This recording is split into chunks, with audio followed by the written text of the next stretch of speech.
Kebayang gak sih pacaran bertahun-tahun, ujung-ujungnya cuma jagain jodoh orang. Aduh, nyeseknya bukan main.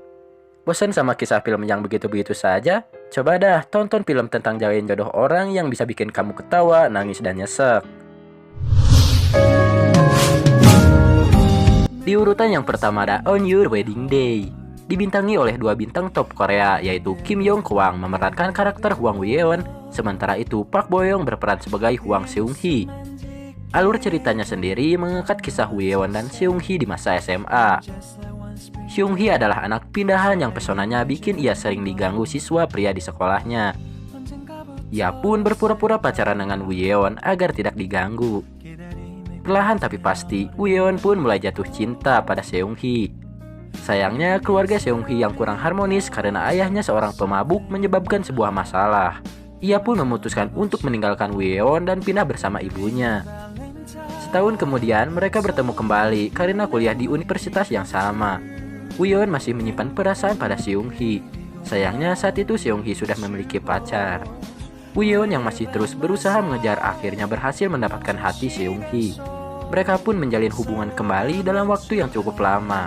Tapi endingnya bisa ditebak sesuai dengan judul filmnya. Karena suatu sebab, Seung-hee memilih untuk meninggalkan Woo-yeon dan menikah dengan pria lain. Aduh, anjir, nyesek banget kan? Di urutan kedua ada You Are the Apple of My Eye. Film yang digarap berdasarkan novel karya Giddens ini bercerita tentang seorang remaja bernama Ko Ching-taeng yang malas, nakal, jahil, dan tidak suka belajar, yang berbanding terbalik dengan Shen Xiei yang cantik, pintar, dan rajin.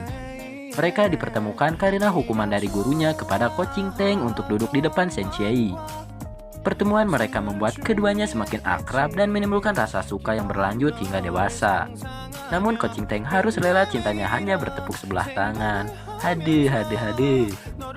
Oh iya guys, Mimin hampir lupa, You Are the Apple ini ada versi Jepangnya juga loh. Dan ceritanya juga hampir sama-sama mirip sama versi Cina atau Taiwan ya. Di urutan ketiga ada One Day. Film yang bercerita tentang pekerja IT bernama Den Chai yang merasa merana karena status jomblo. Namun hal tersebut berakhir ketika bertemu dengan Nui Nitha, anak baru dari divisi marketing. Suatu hari kantornya mengadakan acara ke sebuah resort dan di sana Nui mengalami kecelakaan. Kecelakaan tersebut mengakibatkan Nui kehilangan ingatan dan berakhir pada Den Chai yang mengaku sebagai kekasihnya. Lambat laun Nui mendapatkan kembali ingatannya dan mengetahui bahwa Den Chai bukanlah kekasihnya. Nui pun jujur jika ia tidak memiliki perasaan ke Den Chai dan memilih bersama dengan pacarnya yang ternyata sudah memiliki istri. Aduh, gimana dong kelanjutannya? Tonton saja ya. Di urutan berikutnya ada arsitektur. Mengangkat alur maju mundur, plotnya menceritakan pertemuan Seungmin dan Seoyeon saat kuliah yang membuat mereka jadi dekat dan saling jatuh cinta.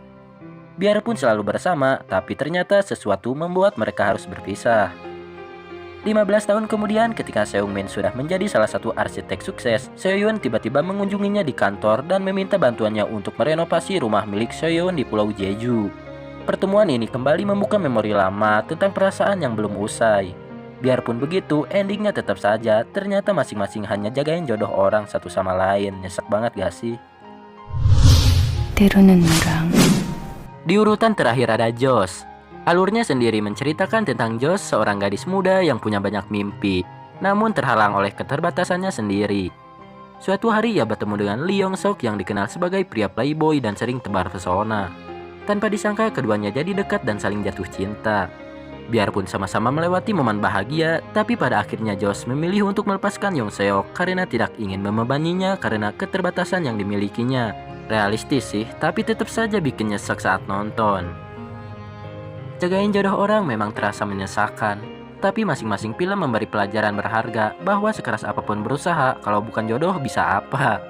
Mana nih film favorit kamu?